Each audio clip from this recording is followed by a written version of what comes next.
up for him signing on to single payer. I don't ever see that happening. I also think that if Nancy puts it up right away and it dies on the floor, it has already a died in the Senate record on it. You need to save it for when you think you can get it through in one form or another. And I don't think you go for it whole hog. I think you do it bit by bit. And I think the strategy is, just like in the Affordable Care Act, expanding Medicaid availability, start growing the system, and within 5 years or so, in another 2 cycles, people start going, well, we're only a couple of steps away from everybody being able to access it. Well, we should have a version of it where you can access it if you're financially need it, but if you don't, if you make enough money, you could pay for your own insurance and that kind of version. And then after a while, it's like, well, then everybody should be able to have it. So even if they're well-to-do, if they have a financial problem and they lose their entire savings, they should at least have the ability to, have health insurance, those kind of things. So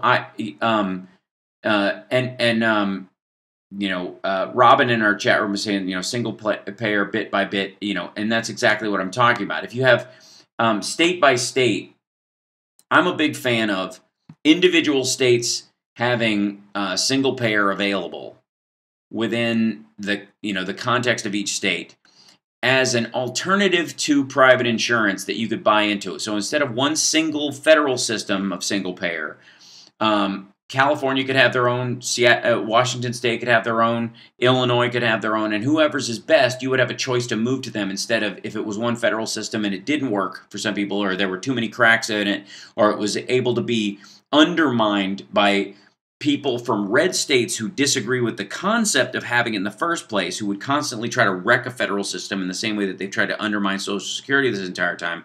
What you would have is the availability to purchase into it, and then there would be a profit incentive for other states to operate their own. So states like, Oklahoma and Kansas and other places who are traditionally red and their people are, against it, would recognize that, oh, this is actually a revenue stream for these major states if they play the actuarials, and then each state has its own private option. And if for whatever reason you're on the Washington system and suddenly everybody's saying the California system or the or the Florida system is better, or if you're older the Florida system is better because they have deals with big pharma because of the number of people in Florida who are on medications because they're older, that kind of thing. It's better to be on that if in an age range of stuff. So there's a lot of options in that regard. I went way over the break. We're going to take a break. We'll be back right after this. Appreciate the call. So, yeah.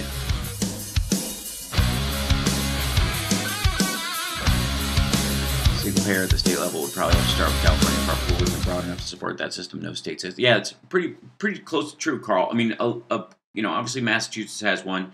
If they could sell it out to the rest of the states, it's just a matter of volume at that point. If they're exactly the same.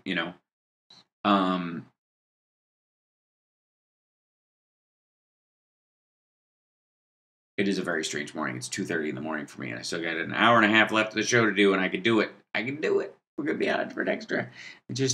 Yeah.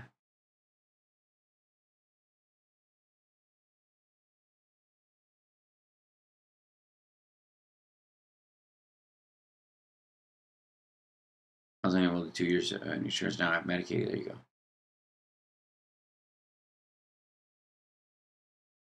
go.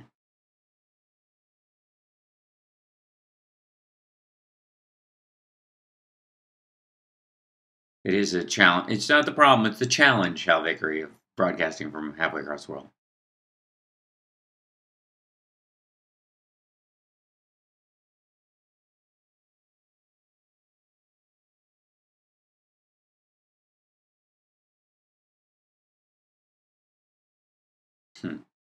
Let's see. I'm scrolling back through the chat to look at what you guys are talking about.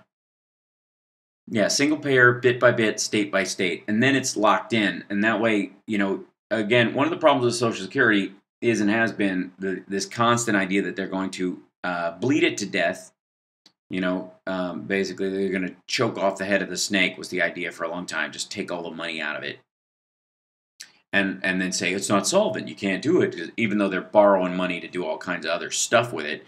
They're pretending that it's not solvent on its own, which it is.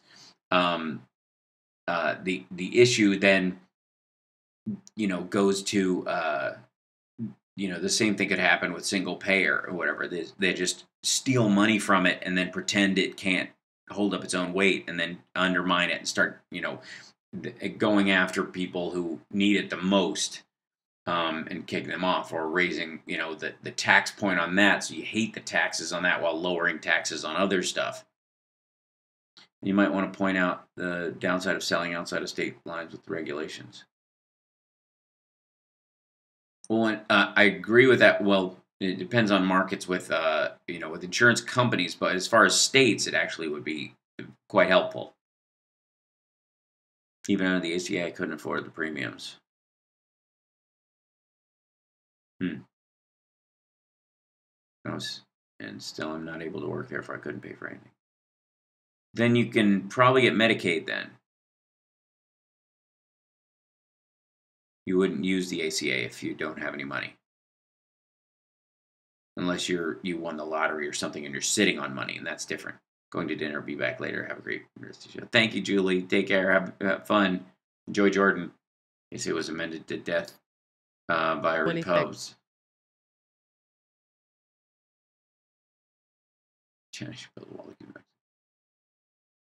Not even 65, but I got Medicare. Right.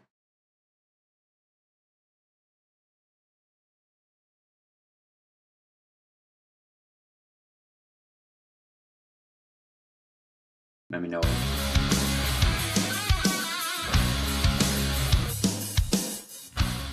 Now back to the Hal Sparks radio program, Mega Worldwide, 773-763-9278. Welcome back. So the ongoing story of the Trump administration, I think, will be sort of that he ultimately, in a historical setting, will have been a stress test on democracy. Punching at the seams and the edges of democracy and seeing if it holds. And so everyone who's trying to hold on to the actual valuable aspects of representational government is going to, is playing a very strong part in the maintenance of democracy. And I would not include that anyone in the Republican Party currently. Certainly serving in office. I mean, I think there are probably citizenry that do it, and there may be even coming in. I'm curious, as much as the Republicans maintained control of the Senate, they did, Mitt Romney, who was famously embarrassed himself by kowtowing almost on a cruise-like level to Donald Trump. At the very least, there is a he doesn't seem like an automatic vote in some ways, even if it's just a safe face amongst the people of his state against, the behaviors and the overreach of the president. And I think looking towards this, looking towards 2020, 2024, and on, the Republicans are at least aware to some degree. And I think, increasingly after the talk of the nuclear option about, as far as Supreme Court justices and getting them through and all that, that people are starting to wake up to the fact that, well, if we eliminate certain rules for us, somebody's going to get in there that's going to take advantage of that on the other side at some point. There's no way we're going to be able to keep track of all this. And now that so many governorships have gone Democratic,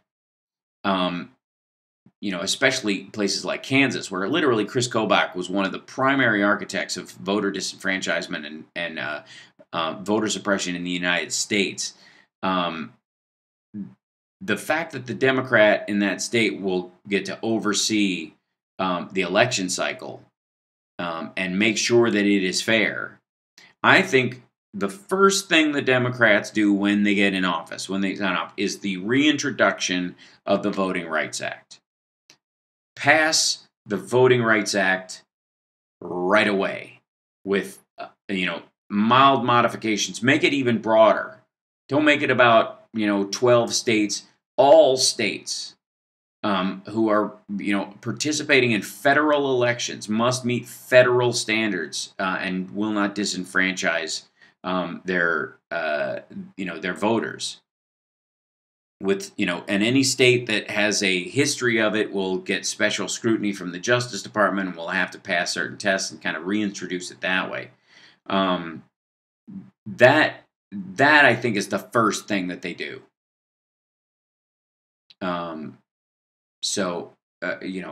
Incredibly important. Then going forward, we'll see. I think Democrats have an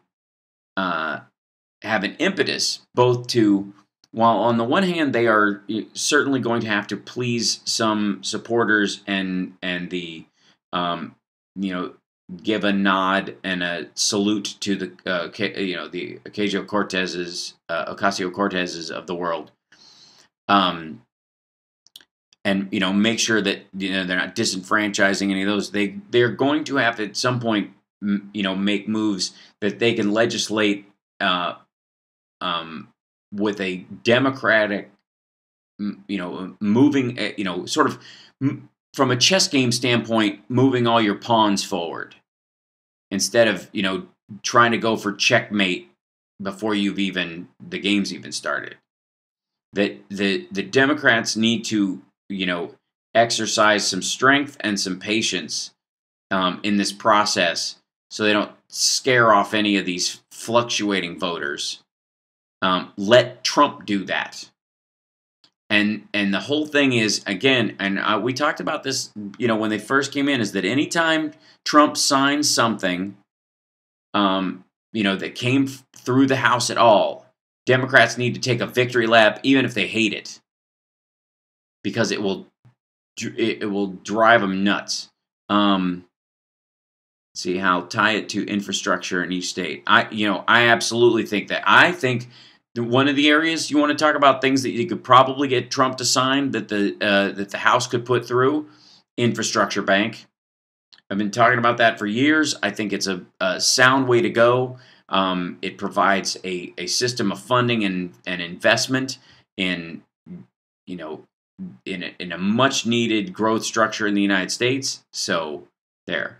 And insofar as Nancy Pelosi and this lame push to keep her from being speaker again, her effectiveness as a speaker and as the first female speaker of the House, I think she doesn't get as much credit as she deserves, kind of in a generic form. But also, there is a tremendous, I mentioned this like a couple weeks ago, but this idea that the Democrats and the progressives and liberals are supposedly for diversity and we're for getting women and minorities in positions of power, and then the minute they do, if they don't do something sort of magically different,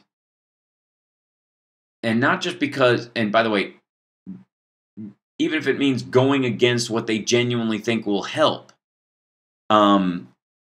if they must behave in a way that is counterproductive to their actual plan to accomplish something, just to make a show to certain people that they are somehow, different as far as, the methodology, as if, representing the people representing the United States should represent the diversity of the United States, but the people who are representing the United States also need to recognize the lack of diversity of thought, even amongst people, who have unified across a political ideology, unified across a concept. There are people of nearly every background who support single payer, who support a universal basic income. There are also people across every cultural divide that support and are against, are pro and anti-choice.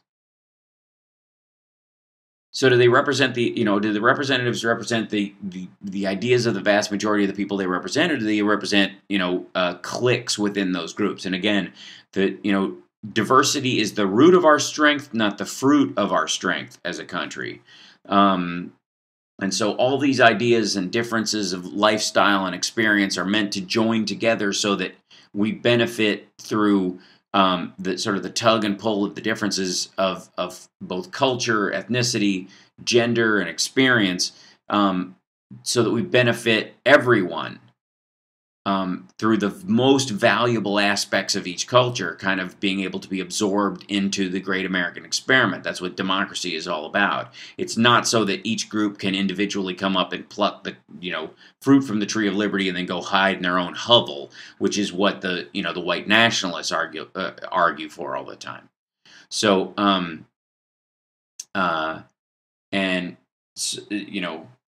which I would argue is the problem with intersectionality, but some of you may have even saw my tweet about that a little while ago. We need to take a break. We'll be back right after this. It's the House Sparks Radio program, Mega Worldwide on WCPT Radio.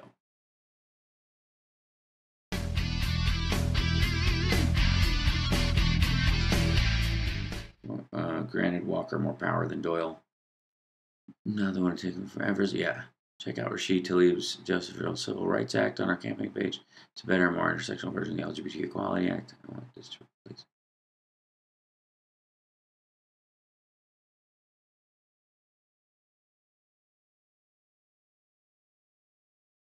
Now, Mark Pocan said on Tom Martin shows the first bill they plan to take on is just that, clean up how we vote. Yeah, it has to be, because otherwise you're just hamstringing yourself for the next election cycle, because you'll allow them to cheat and steal the electoral college away under the next round of things, or you'll be able to deliver voting machines without power cords and all that stuff. What good is it? You pass a bill, somebody's going to chop it down illegally. By having people who represent fewer human beings having more outsized control over stuff. So, how that includes economic issues and sexual assault. Did it not before?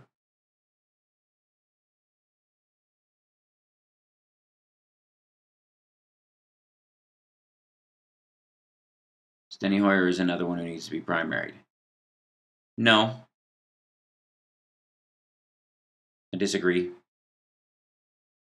Because he's the kind of person who's going to get elected in his district. You primary him, and this is what happens when like red state Dems behave like red state Dems, but they don't behave like red state Republicans. And that difference is an important distinction in those narrow areas, especially when you're trying to get bigger things done. So, what do you think of Dems hopefully getting rid of the Electoral College? I think it's a big swing. I think the more reasonable thing will be that the states will decide that if they're, like a plurality of states saying that if they, that they will give their Electoral College votes to the winner of the popular vote. Delivering voting machines one place and the voters elsewhere. Yeah.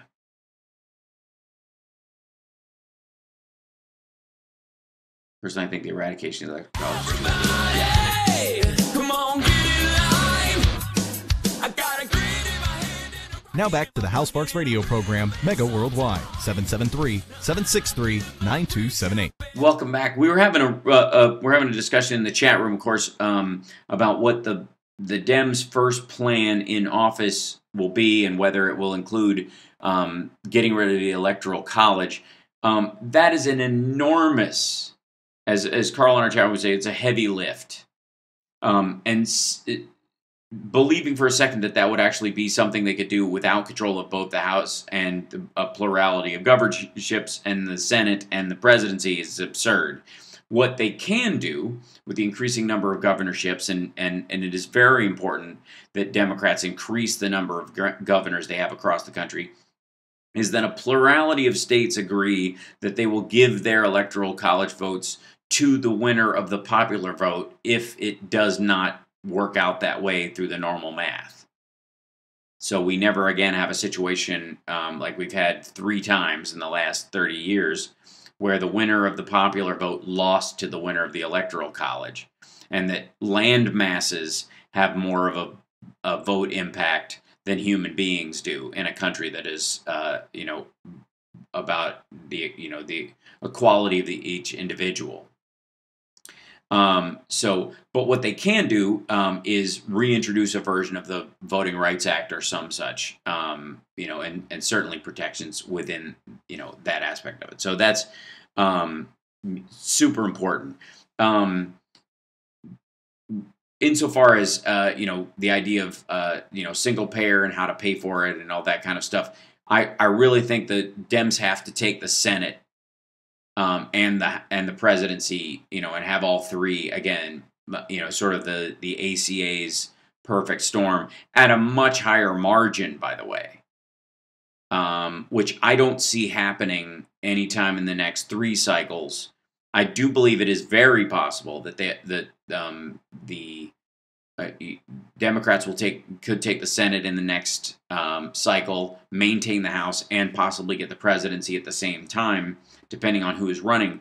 The question, though, becomes, once you've got control of it, is the margin big enough for something as big as single payer to actually get through? Because just because you have, if you're in a situation where you've got 51 Democrats and 2 of those Democrats are in states where, I know people are going to hate to hear this, but as Democrats representing the people of those states, the majority of the people of those states, even though they voted for a Democrat because the right-wing Republican was a nutcase or was against them, maybe it was a pro-choice issue, maybe it was another issue that came up, but as representatives of those red states or those purple red-leaning states, the majority of those may poll that they're not for single payer, and so to stay in office, that's the way they're going to lean because they're supposed to represent their people, not a particular ideology. That's always a tough one to go. So that's why there has to be an overwhelming number. That's why the blue tsunami must occur every election cycle. There can't this clamoring for third party when you've got a 1 or 2 vote margin in these circumstances is just an absurdity, and all it ever does is shoot you in the foot. Even in the circumstance where we've got 2 independents who often caucus with the Democrats. A lot of times they end up just doing singular protest votes. The only standout votes that they actually make are being, in a 98-2, they end up being, standing with Rand Paul as protest votes, which Bernie Sanders often does. And from committee standpoints, they don't end up on those committees because they're not going to be party placed. They're just not going to. So, when it comes to the judiciary or what have you, so I like the idea of one day, the United States having 3, 4, maybe 5 political parties, but that's not the political reality right now. And the more you chase it midstream, you just end up, you're like somebody diving in after a drowning person with no inner tube or boat to go to, wondering how you both ended up drowning. That's a terrible analogy. It's ridiculous, but you get my point. The idea is that you had no plan for actually saving the person. You just wanted to look like you were jumping in the water to help. That's the tough part. Let's see. As the courts are getting slammed for years now, but judges bank on their reputation. So there is some, in the SCOTUS and in the Ninth Circuit, there is some element, and this is, I think, what Trump is running up against, especially when it comes to the head of the FBI and other organizations, is that these people recognize that they are in positions that outlive, time-wise, most presidencies. Any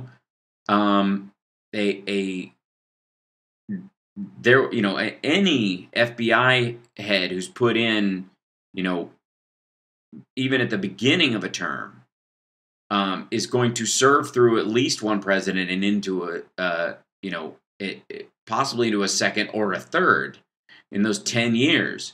And if they're asked to stay on, or come back, I mean, they could conceivably continue on even past that. So they recognize, I think, long term that the memory of who they are really does matter.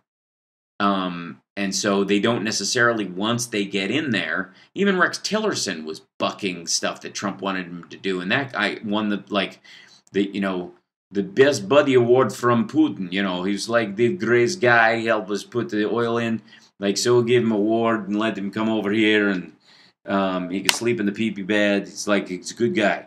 But even Tillerson, who gets in there on recommendation, starts to go, hey, you know what?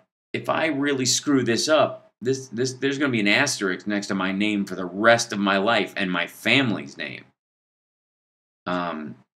So it starts, the gravity of the situation starts to really, get to them. Isn't it hysterical that John Boehner is now lobbying for marijuana? Look for that for a lot of Republicans start lobbying for it once they get out of the political game and recognize how much money is to be made with marijuana.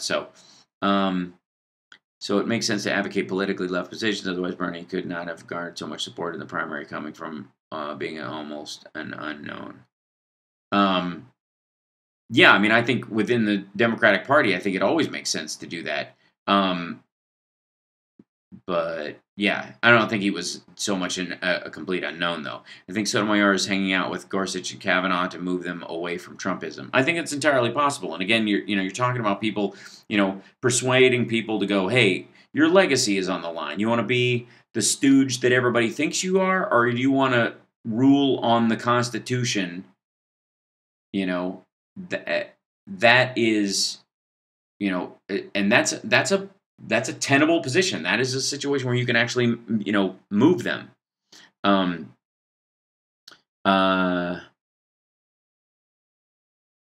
Let's see. I want to scroll back through that because Hal Vicker or Can't Stop Lying was saying, Hal on point tidily, we need every Dem on deck right now. We all want far more progressive leaders, but right now we need whoever is most likely to win and vote against all the insanity. That's right, and to establish over time that they will do.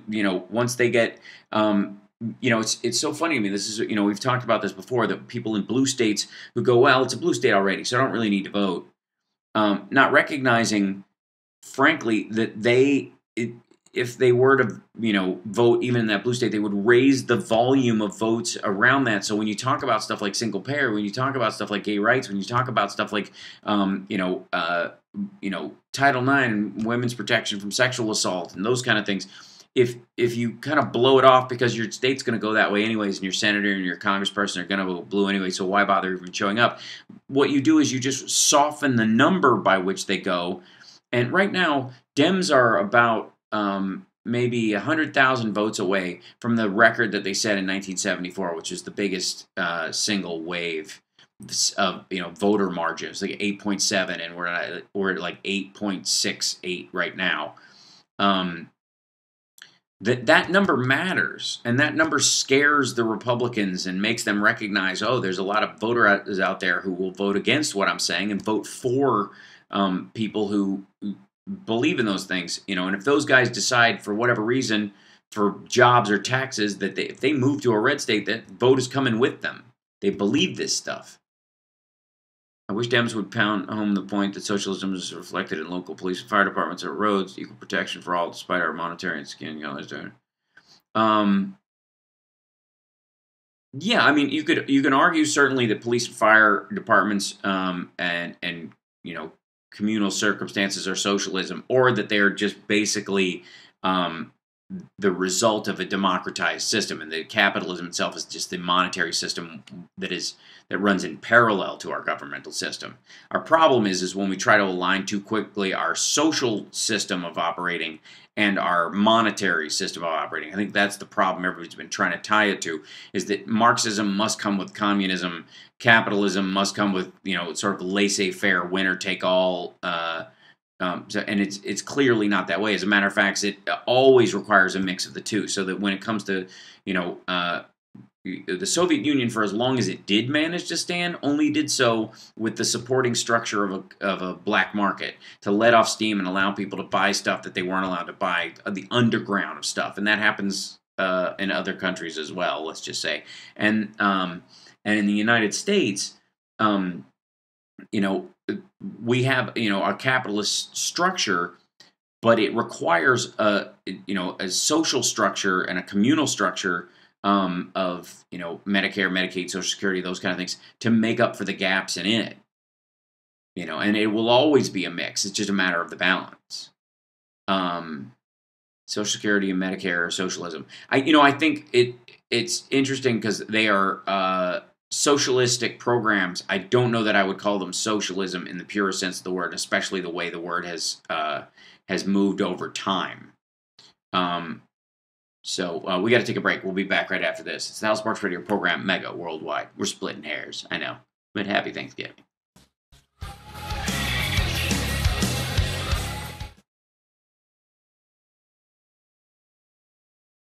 Yeah, Lisa Angie, that's exactly what I'm talking about. There's 27 votes between. There's 30 people out there who, if they'd have just gone to vote, and they know they would have voted for the Dem, but they're like, well, I don't know, I'm not inspired. Oh, thanks, Zelda. I think a lot of celebrities do talk about voting. It is one of the safer ones. You guys, it's Boner, not Boehner. It's Behoiner. Behoiner. John Behoiner. Vickery Pence was the Republican candidate that naturally appealed to the base. Tim Kaine was not the VP pick that naturally appealed to the Democratic base, is what I'm saying. I agree to some degree. I think they were going for some of the Christians and that he was a missionary and that he spoke Spanish as well.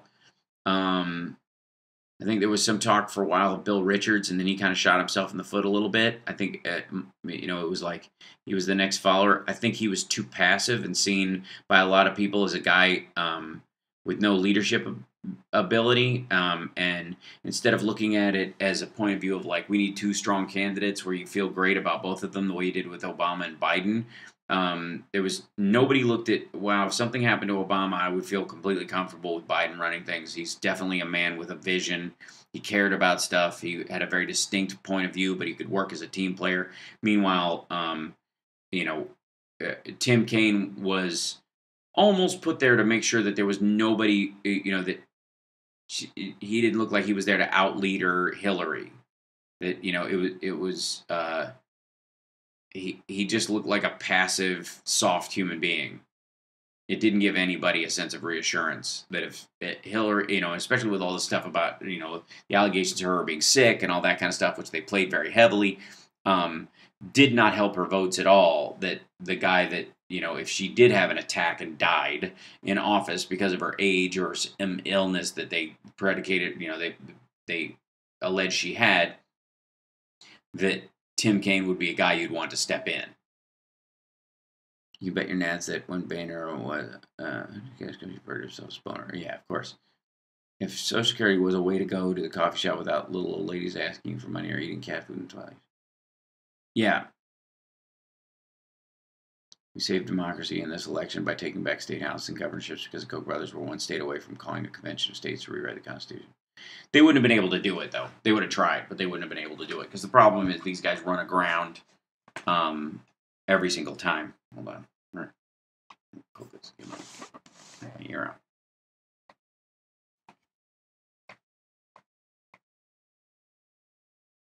VA medical system is socialism. Medicare is not. Doctors and hospitals are not government. Run Medicare and Social Security are social insurance programs, right? I don't know even if the VA medical system is socialism. It is effectively. I've got another hour because Dick K is going to be late. He's got a funeral to go to today, so I'm filling in for an hour of him. So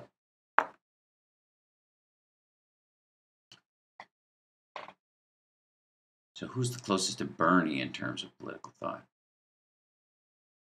Well, Bernie's still there. I don't know. 26. Cool.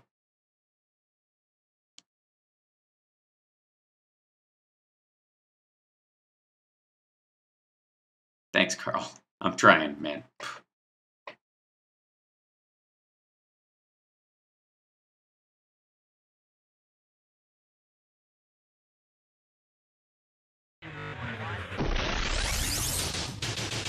You're listening to the Hal Sparks radio program, Mega Worldwide. I've had people walk out of me before, but not when I was being so charming. Video streaming at halsparks.com. I don't care for you or for the putrid sludge you're troweling out. Damn puss-faced little pimp stick. True progressive talk. Might be a good time for you guys to give up. Welcome to the show.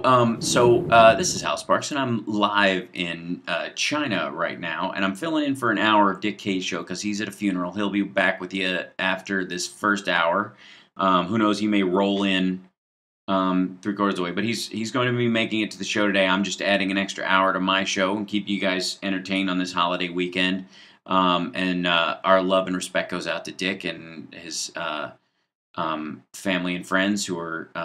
I do not have all the information on the funeral because I didn't pry, but just the fact that you're going to one is.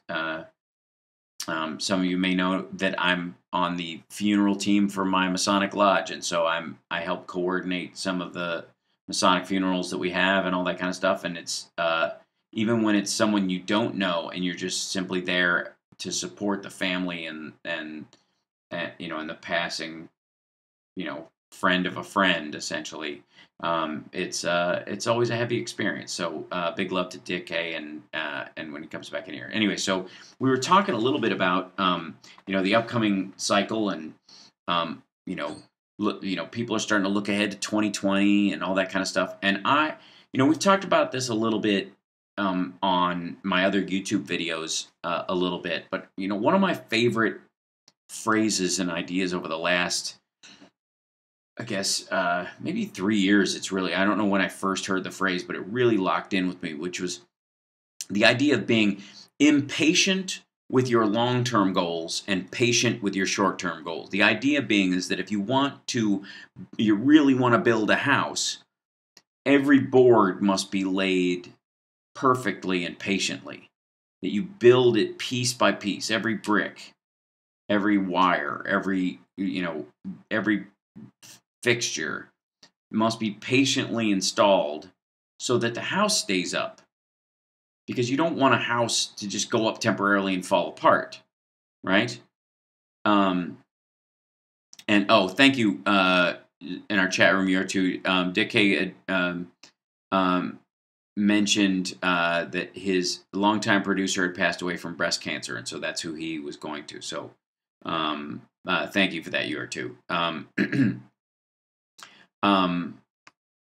So, in terms of that, when you are, it's right, when you are actually putting together, a movement, when you actually, and that's why, on this show, I've never been a real fan of revolution as a term, especially because lately, in terms of politics, revolution is now the 6-minute abs of democracy. When we needed what it would be the political equivalent of an exercise and nutrition regimen that we stick to regularly for the overall betterment of our health and the health of the nation. Instead, we look for magic lap bands and statins and weight cut, fen like drugs to cut our weight instead of doing the actual work long term that it takes. And it is super important that we as Democrats and progressives and liberals, that we respectfully work together to try and move all of this forward, piece by piece, without kind of getting caught up. I think there was one of the difficulties that I think that Obama had during his presidency, that he literally had a generation of voters and some people who hadn't grown up with it, but had certainly spent the last 8 years with George W. Bush and the Iraq War and Dick Cheney, and just this constant distrust of government with good reason. People profiteering, people, starting wars predicated on a lie, measurable, obvious lies. That when Obama came in, that distrust reflex, that knee-jerk reaction to like, oh, if the president says it, I don't buy it, right away, haunted especially like the first 6 years of the Obama presidency, where everything he did that, he was attempting to do, the best he could within the circumstance on so many fronts were met with criticism, outright obvious racially motivated derision from the right, but dismissive suspicion from the left as well. Instead of going, okay, this is inching us closer to where we go. He was, castigated as being an incrementalist.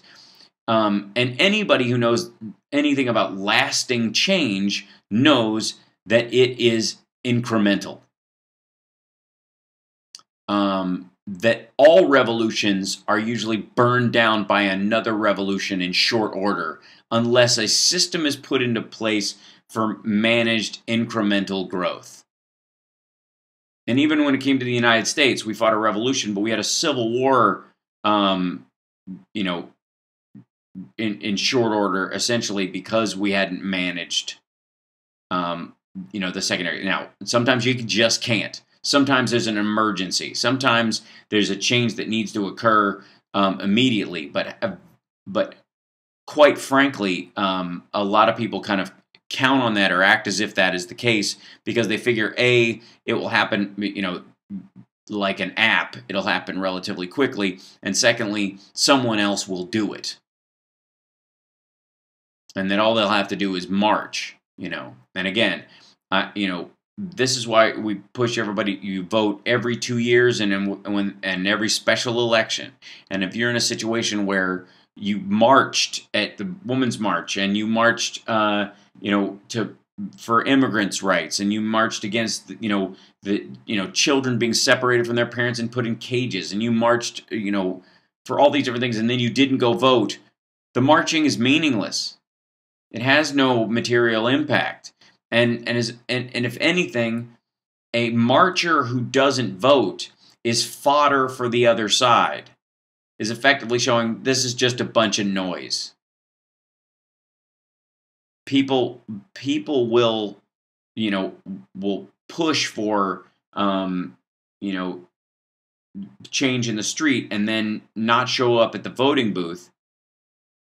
That sends a message to politicians both for and against that you are not to be counted on, and that this is, frankly, this is why there really was no long-term effect of Occupy Wall Street, and why it was never really taken seriously by any politician was effectively because there was no indication that anybody who went to Occupy was going to vote either way, pro-Democrat or pro-Republican. Neither group took them seriously. Independents, even, maybe hoping that some of them as youth voters would eventually grow into voting one direction or another. Some people would, pay lip service to it, but for the most part, it was viewed as an anomaly and outside the political system. And so the need to appeal to those people was zero. And I think one of the differences between that, say, and the Women's March is that the Women's March, it went straight to the voting booth. It went through the streets of America, through the Capitol, and to the voting booth. That's what made the difference. That's what's scaring the Republicans. That's what's making the New York Republican Party and the California Republican Party basically write their own obituary right now. So, this is... So the voting aspect of it, and it never more than now have we recognized how the fact that red states are unduly represented in the Senate, and therefore it was easier for them to maintain control, the Republicans to maintain control of the Senate, in the same way that the Electoral College favored them this time around. That points to the exact opposite in the House and in the popular vote. Not only did the Democrats add dozens of seats, but they outvoted Republicans by about 8 million votes. And the turnout was the highest it had been in 100 years. Yeah, and Carrie and I are saying the Illinois GOP is dead too with this election. I think that's entirely possible, and I think it's why they have to spend so much of their time suppressing votes instead of winning them. They recognize this. Evan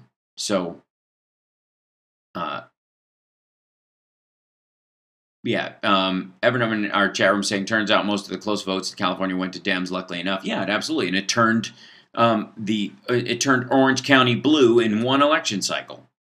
The Republican holdout districts in Southern California, one of the most liberal bastions in the entire world, always, Irvine and the surrounding areas around Disneyland and all that had always traditionally gone Republican, all went Democrat this time. And that was because the marchers that cared about these issues continued their drive to the voting booth and voted for the person that best represented their ideas, feelings, and political motivations in the cycle. That simply. And if they don't, no one will. There is no reason why Democrats, will say, that's a voter I can count on. So why would I kowtow to what they need? I need the ones who are going to get me in there. Because if I don't get in there, this person who is going to get in there is going to destroy everything we've worked for. And the Republicans on the other side aren't going to fear a blue wave that never amounts to anything if it's only in the street.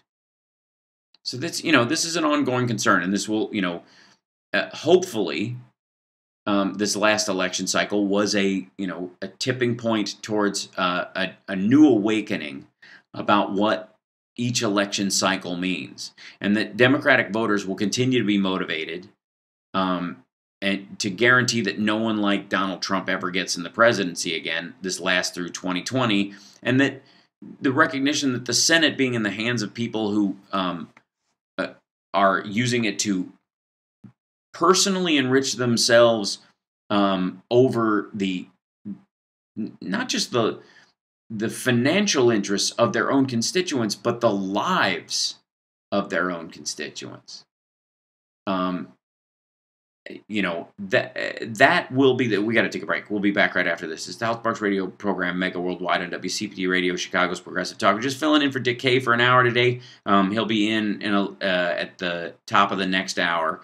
Thanks for sticking by. Come to the YouTube channel, the House Sparks channel. You can follow me on Twitter at House Sparks for the link. And, of course, don't forget to like and subscribe to the show. We'll be back right after this.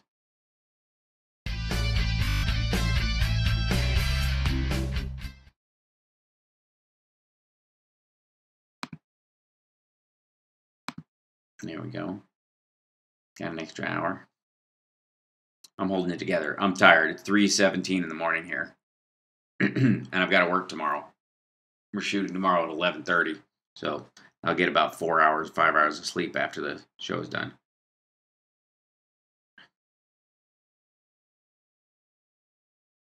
Yeah, let's see. Illinois says supermajority. Let's see what Columbus, like cannabis for all, Medicare for all, education for all. Meanwhile, underfunded Princeton could be on their way outside. Yeah. Can you guys help give us a Blue South? Yeah. Yeah, thumbs up on the YouTube page, everybody. That would really help.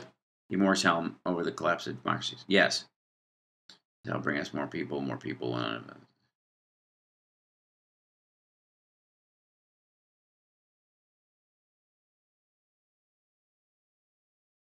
I'm shooting a travel show over here. They needed a funny host who spoke Chinese, and there's only one of us.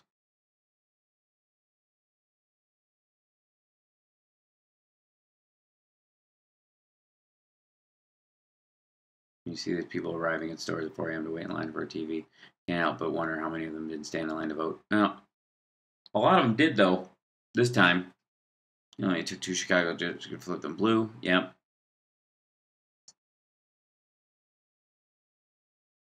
Lauren won as a black woman in 80% white district, so it can't be done.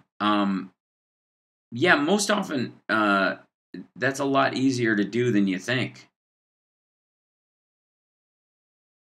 I think there's been an illusion for a long time that black candidates can't win in white districts. There's certainly, Florida has its own issues, but that,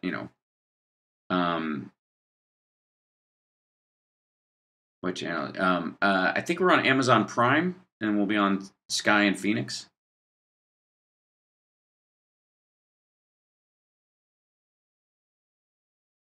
Yeah, Carrie, I think it's ironic that the tax bill was what they were supposed to be running on, and that just friggin' collapsed.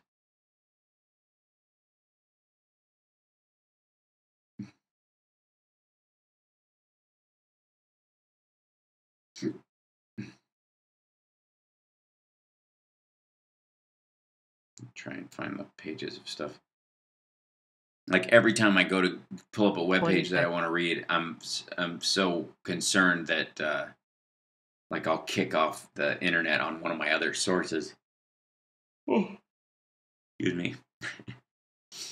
I'm holding it together.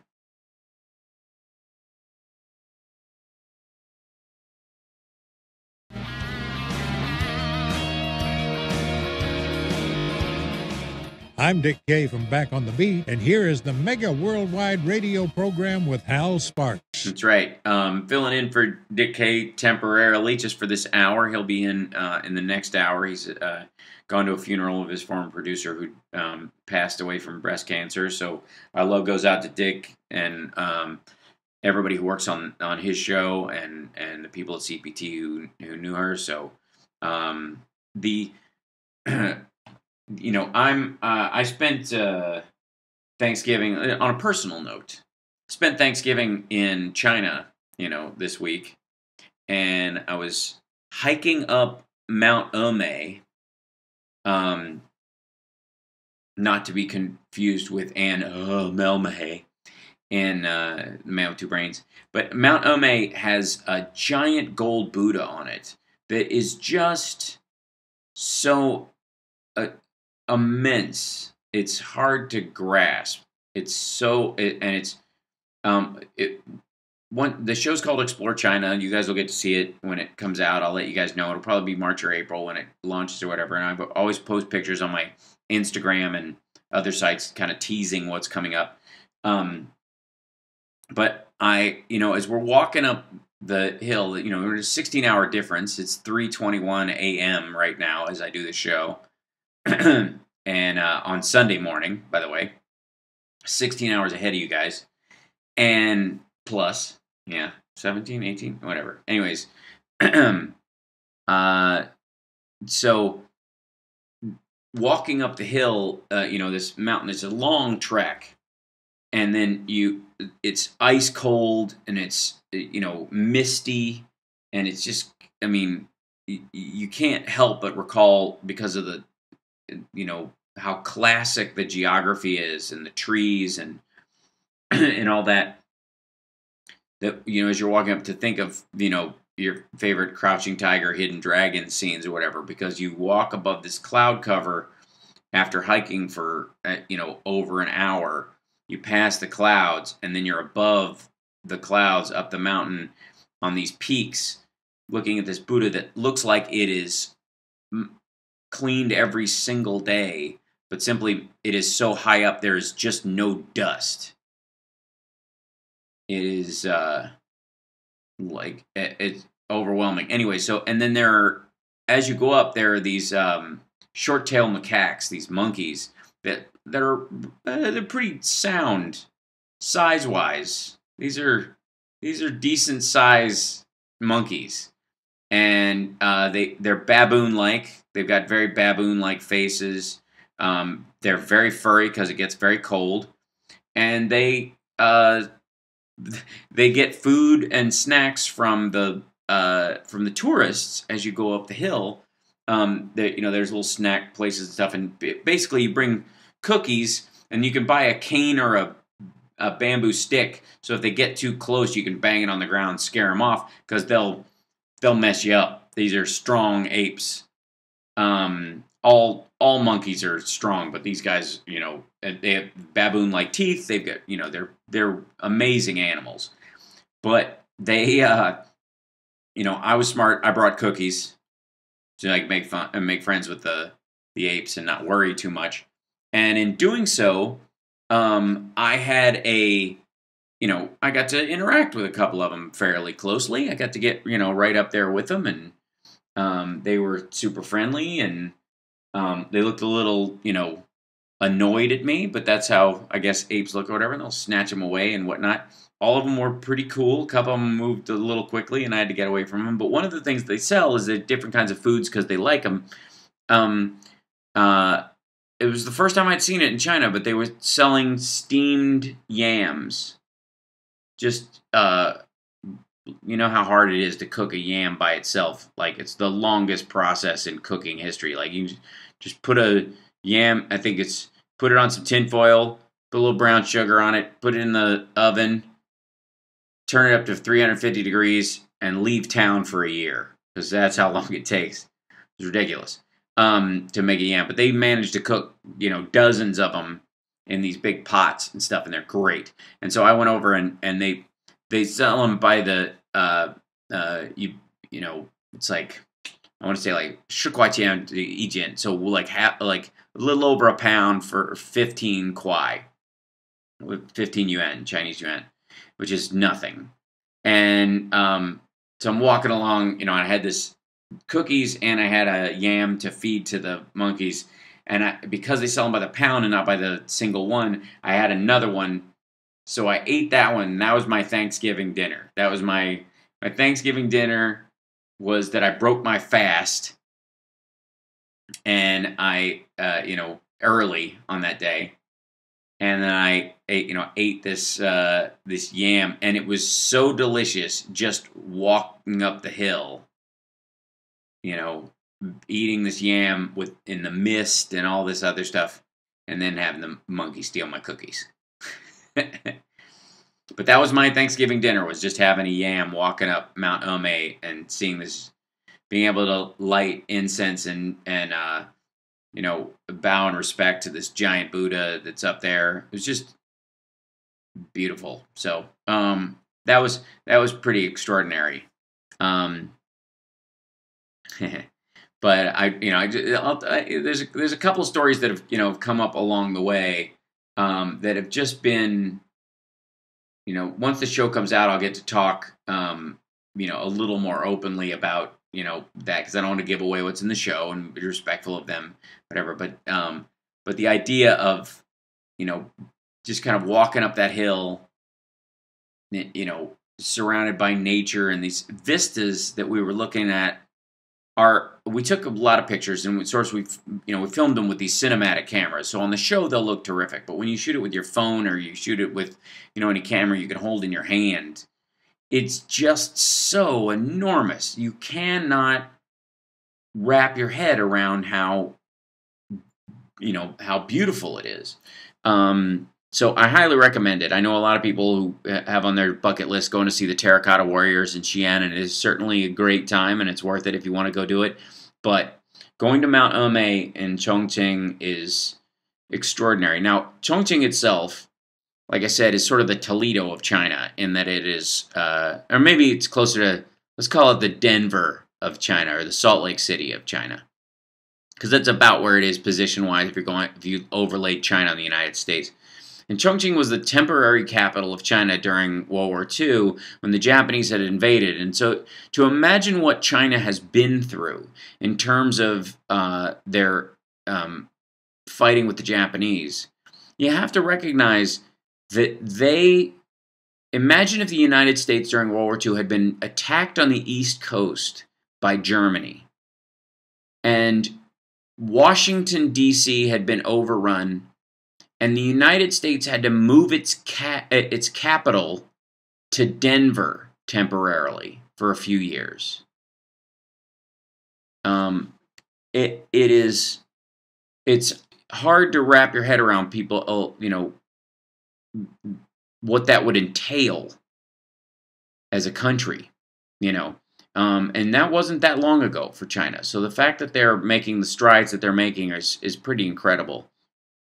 And I'll talk more about that sort of in my private YouTube videos and stuff like that coming up, as we do. But again, there's a real distinct, I would think with the tariffs and all the other stuff that was going on, there might be some tension about being, an American over here.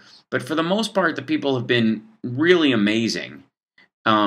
and certainly very welcoming. And I think a lot of it has to do with the fact that I speak Chinese. So when they find out, it shocks them so much, and they're so grateful that you would even try. It is sort of like the opposite of the French. There's not an expectation here at all that you speak any Chinese. So if you do even speak a little bit, there's so much respect for you even trying, and attempting it. They have a lot of, respect for that. And of course, the fact that I grew up in Kentucky apparently helps immensely, because Kentucky Fried Chicken is gigantic over here. I cannot stress how big KFC is. Like, literally, we were walking through the square over here, and one of our drivers actually overheard a woman speaking in Chinese say, it was when we were going up there's like a restaurant halfway up the mountain, and this lady in Chinese, a Chinese nationals, woman from here, was saying, "Man, I wish they had a KFC right now. I could go for a couple pieces of chicken from KFC." Just on this giant mountain with this big gold Buddha ahead of her, and this, these historical religious sites, and just this beautiful vista, and she's like, "I could go for the Colonel's wee bucket of chicken right now." It's yeah, Carl's clamoring for the biscuits. I suppose I could have a biscuit while I'm over here, just out of honor of the place, And many of you know that I knew, Colonel Sanders growing up, baked me a cake on my 10th birthday. Now we're getting into the last half hour of it, and it's 3:30 in the morning here. So if I get a little loopy and tell too many personal stories, you guys let me know. We got to take a break. I'll be back. It's the Hal Sparks radio program, Mega Worldwide. We'll be back right after this. I'm filling in for Dick K, just on this for this first hour.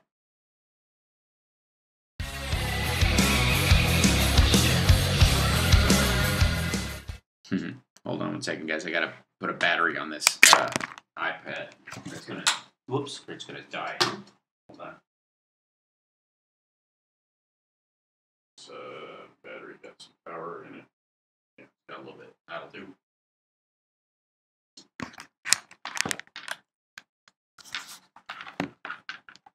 I'm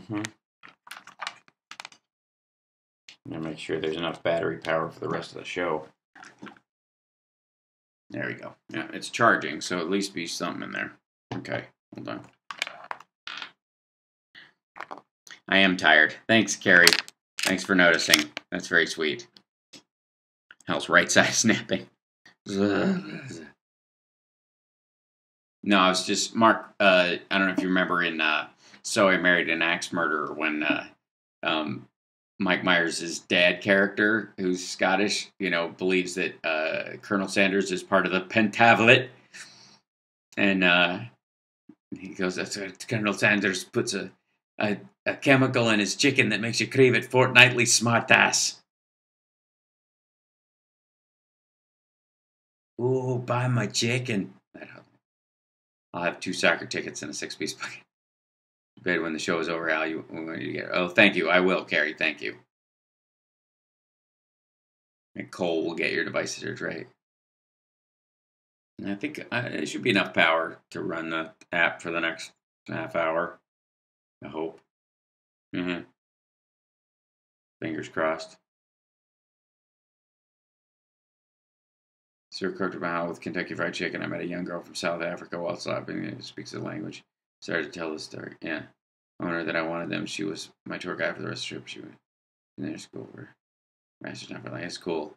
Yeah, no after show, just passing out. This is kind of the after show though. We got an extra hour, so I'll please finish not the country in Chinese. Yeah, education. Well, 真的 Yeah. 这个月我每天说很多的中文，所以我觉得如果我说太多了，我忘记了我的英文。You know what I mean?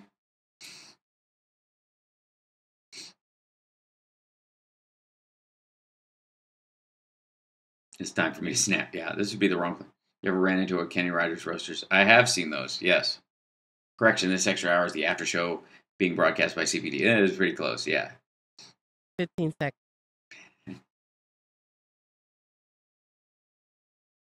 How did I learn to speak Chinese? 我自己学了.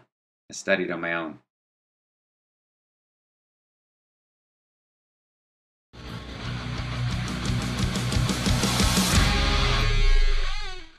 Now let's get back with Hal Sparks' radio program, Mega Worldwide.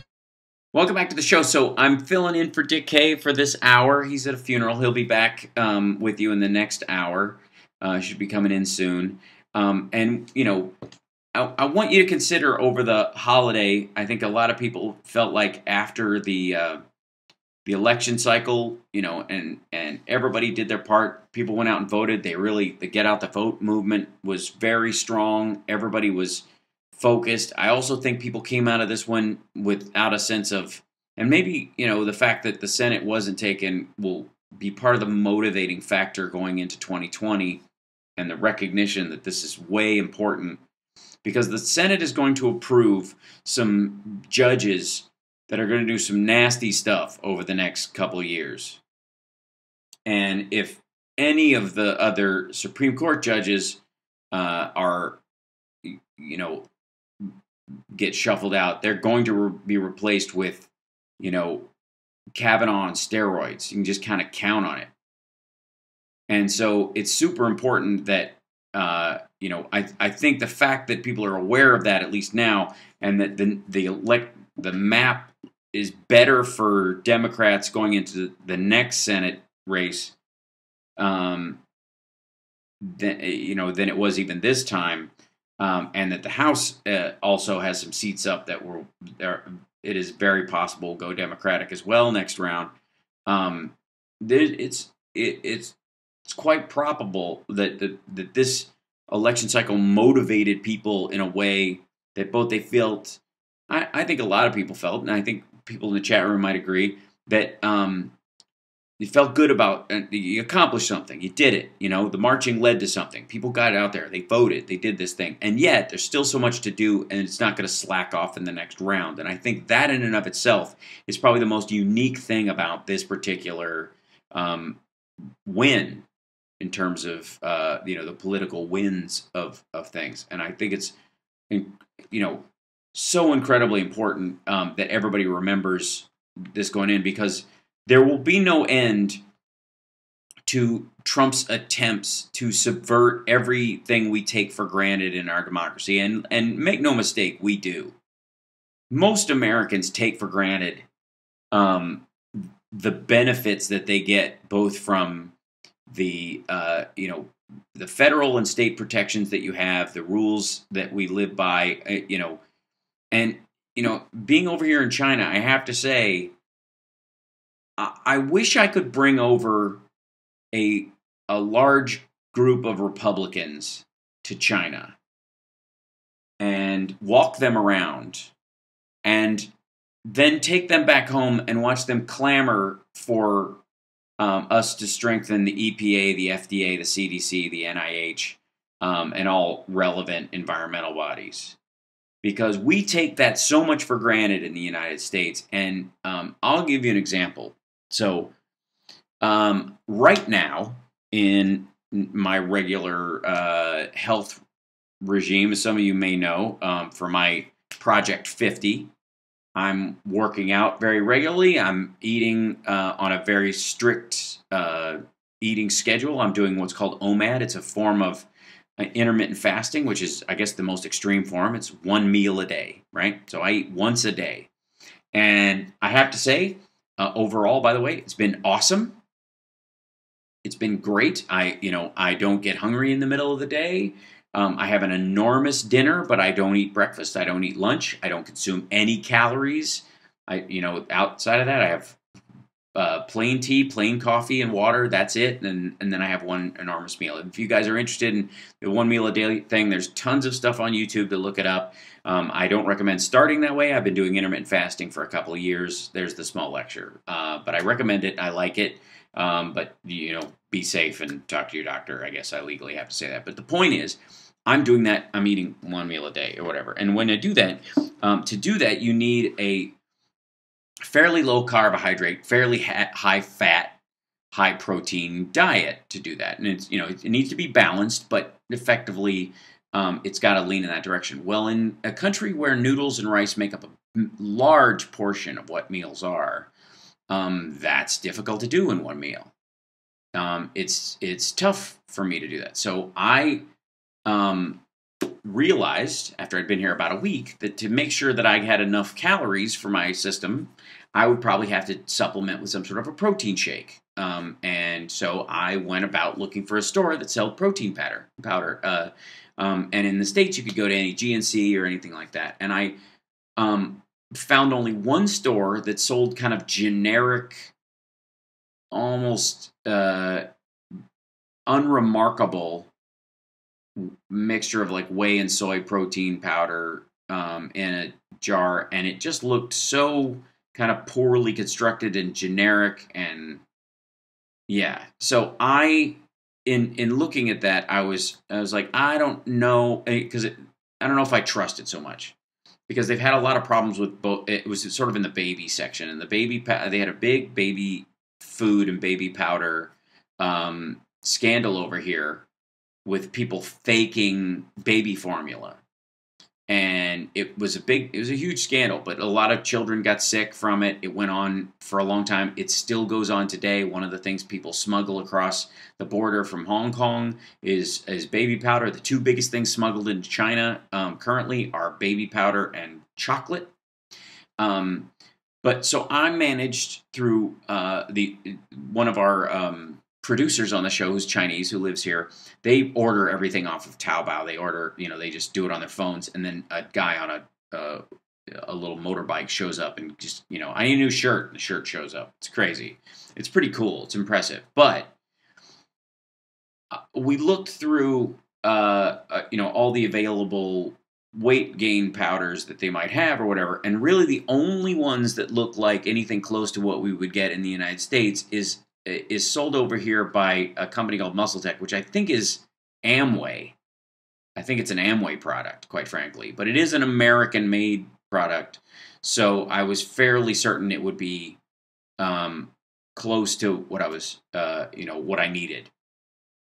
And so we ordered it, and unlike other stuff which took 45 minutes to get to you, this one I had to order and have it sent to the next city we were in, because it was going to take 4 to 5 days, because it was going to quick ship from the United States and then come over here. It was the only thing available, because a lot of stuff just can't come in the country. So it gets here, and I have it. I've been lugging it around everywhere we go, because I had to buy a giant tub of it. And so I'm checking into the hotel today in Chongqing. We just came from Chengdu, and I get into the elevator. There's a couple people in there, Chinese couple, and they speak English.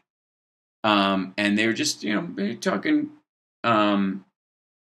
just pleasantries in mixed English Chinese. And at one point, the guy he points at the Muscle Tech stuff, because it won't fit in my luggage. It's so big. He points at it, and he kind of flexes his muscles or whatever, and like, yeah, what's that? And I said, oh, it's danbaifen, which is protein powder. And he goes, and first thing he says after I say that is, are you sure it's real? He said, did you get it here? And I said, yeah. And he goes, are you sure it's real? And that, that was literally, as soon as he found out it was from here, the first thing he said, are you sure it's real? Now think of the next time, anytime, just if you went to buy flour, protein powder, any kind of cornmeal, anything at the store. When's the last time in the United States you had to go, is that real? Not is it GMO, is there saturated fat in it, something you might want to watch?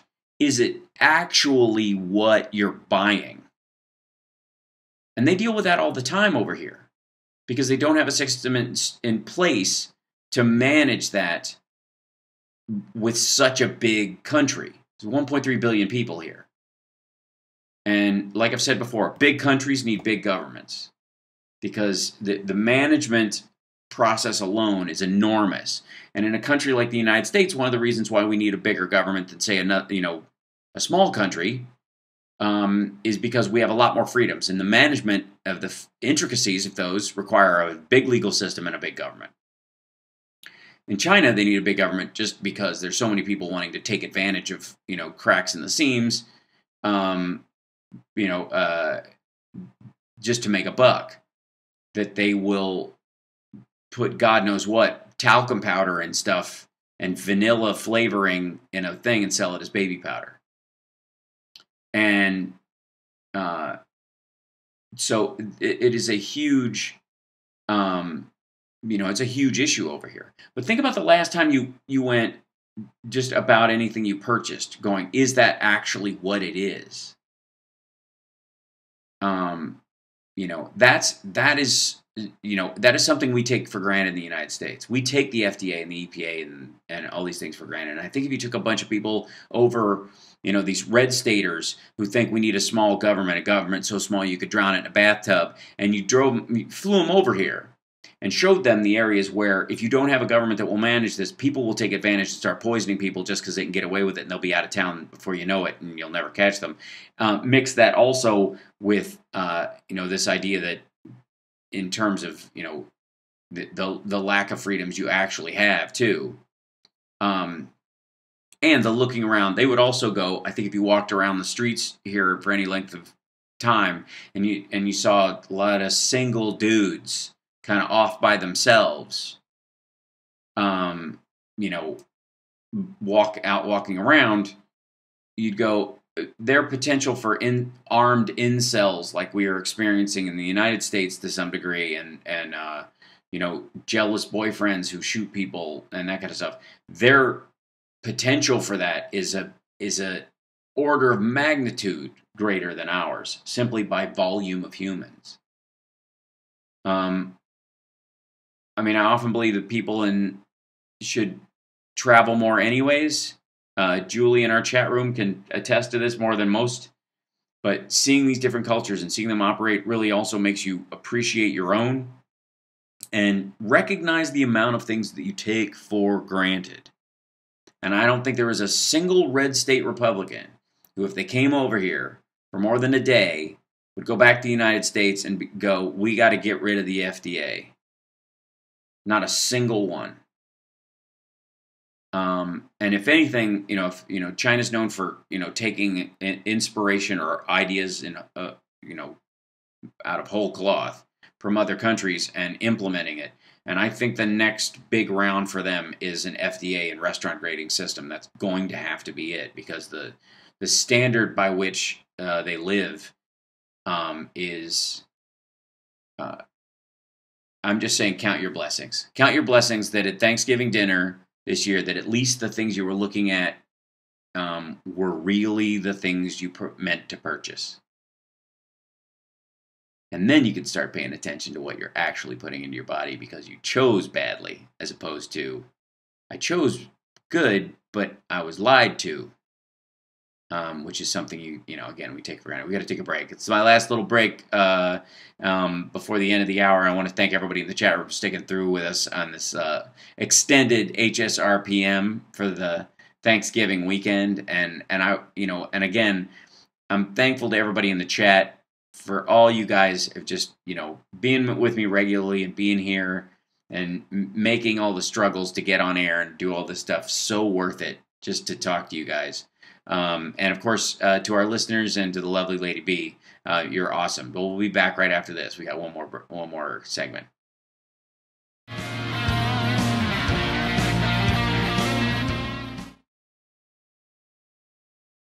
Yeah, I saw Donald Trump said he was thankful for what he'd done.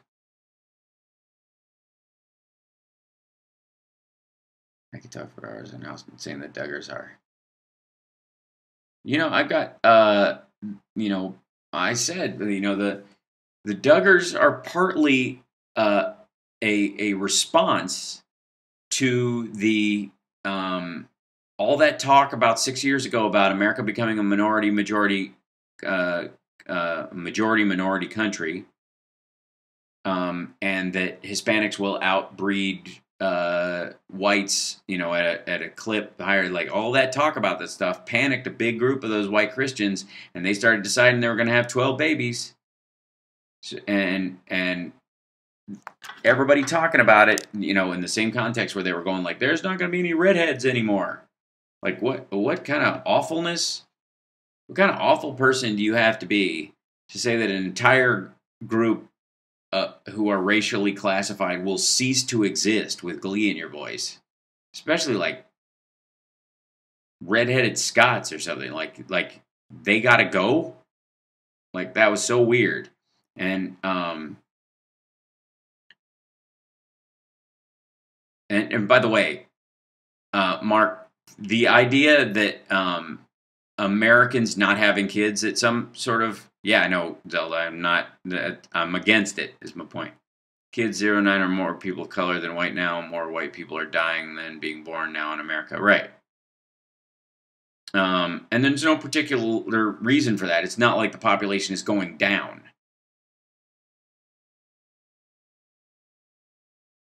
Yeah, Carrie, when I went to if you go to the Noah's Ark in Kentucky, basically that's the only people there are like, Promise Keepers and people like the Duggars.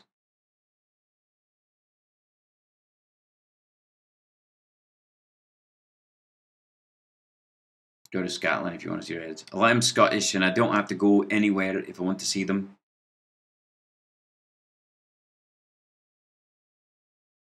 Be well, Charles. Happy Thanksgiving. Got just about 8 minutes left of the show, and then sleep.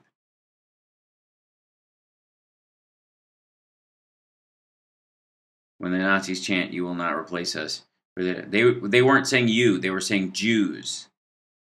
They were saying Jews will not replace us, and they were going on that same idea that the guy who shot up the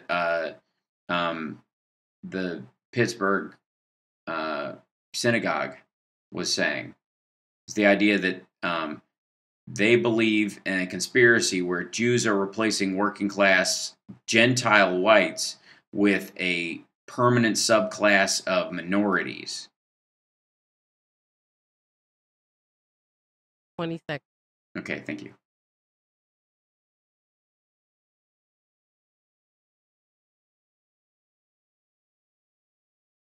I FaceTime with him, Lisa. And I did yesterday, yeah.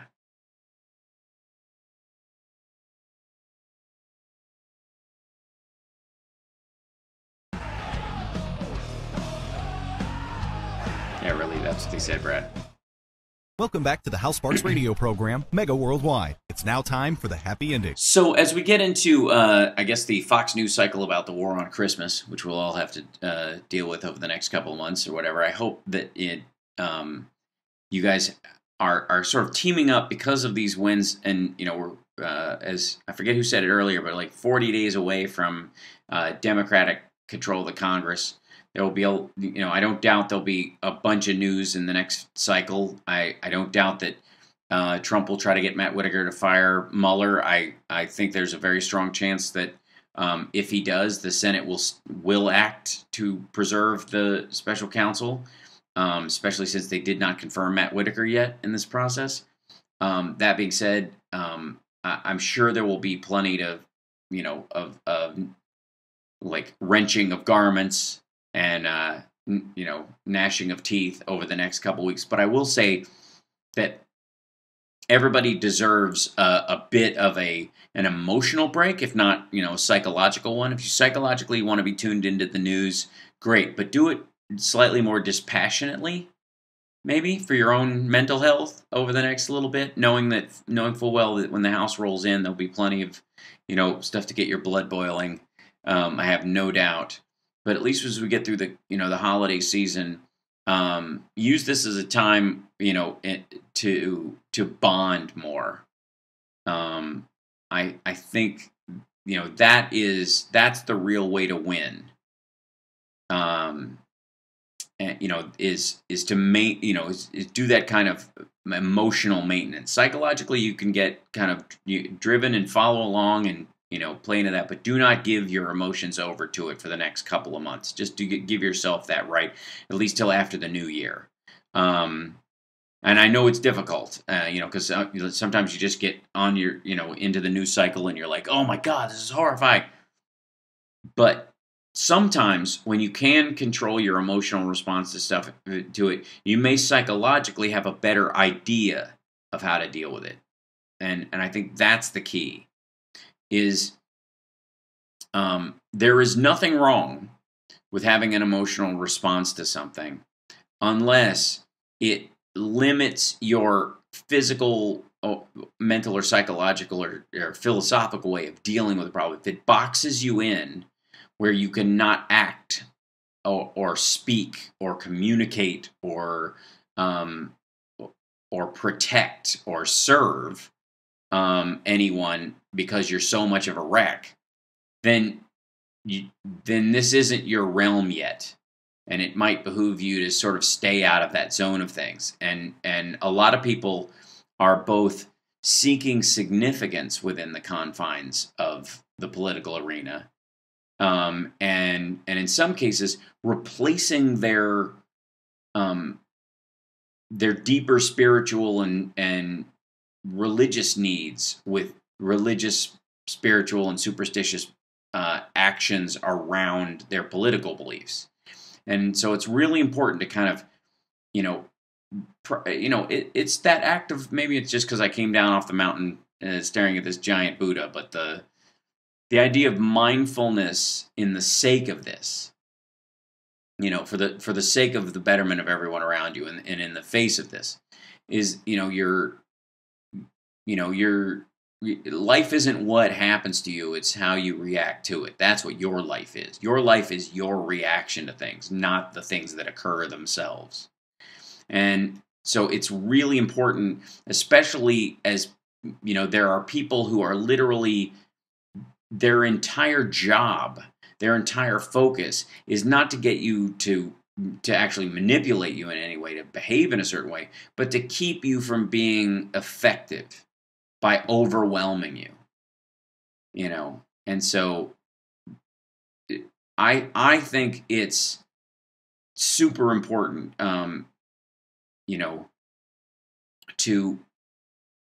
to manage yourself. Brad saying in the chat room, saying, so wait, Hal came down from the mountain. Did he bring any tablets? Yes, these 15, oi, 10 commandments for all to obey. But I do think that it's super important to, over the holidays, use it as an exercise, because nobody gets good at stuff right away. Some of you noticed I've been posting my physical pictures and all that kind of stuff for my workout goals and all that kind of stuff, because it's a way I can keep myself honest and keep myself at it, because at least I am vain, but at least I can use it as a tool for, use my own vanity as a driving point. But I have to, that those are the measure points. Since I know I'm going to show those on a regular basis, I have to, I got to keep up with it, right? And when it comes to, the dealing with Trump and the Trumpsters and the MAGA hats and all that crowd or whatever, there is something incredibly important to being able to manage yourself. And maybe that's all this is. Maybe all this is, you have to be willing to look at every circumstance you're confronted with in life as if it was a lesson built just for you to be a better you. If this whole Trump presidency thing was just a VR movie you were watching just to teach you how not to be a jerk in the face of jerks.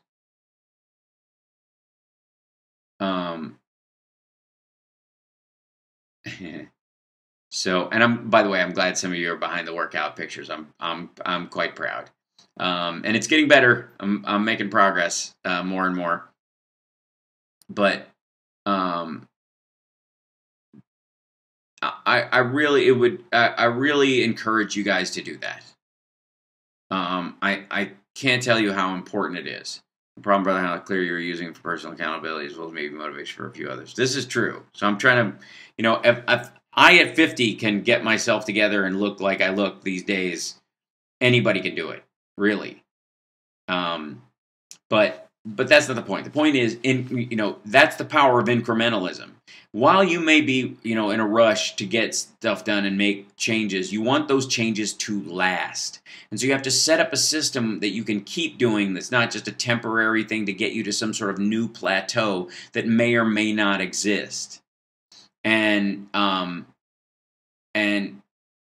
it's interesting because I'll end on this because I think it's important. Lisa said, a good life is about healthy balance.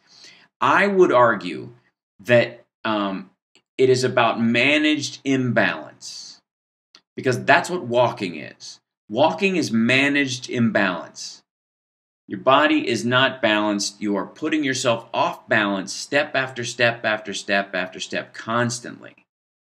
And that imbalance is what gives you forward momentum. That imbalance is what brings you into, the new you. And so I wouldn't say it's about balance. I would say it's about managing the unbalanced parts of your life. And use this as an opportunity. You guys have been awesome. It's 4 o'clock in the morning here. I'm going to bed. Thank you guys for sticking with me through this extra hour. Much love to Dick K and everybody on his show, and I'm really sorry about their loss. Love you, Lady B. You're wonderful. Thank you for helping me get through this. We'll see you guys next time. Take care of yourselves and take care of somebody else. And in the immortal words of Dave Allen, good night, and may your God go with you.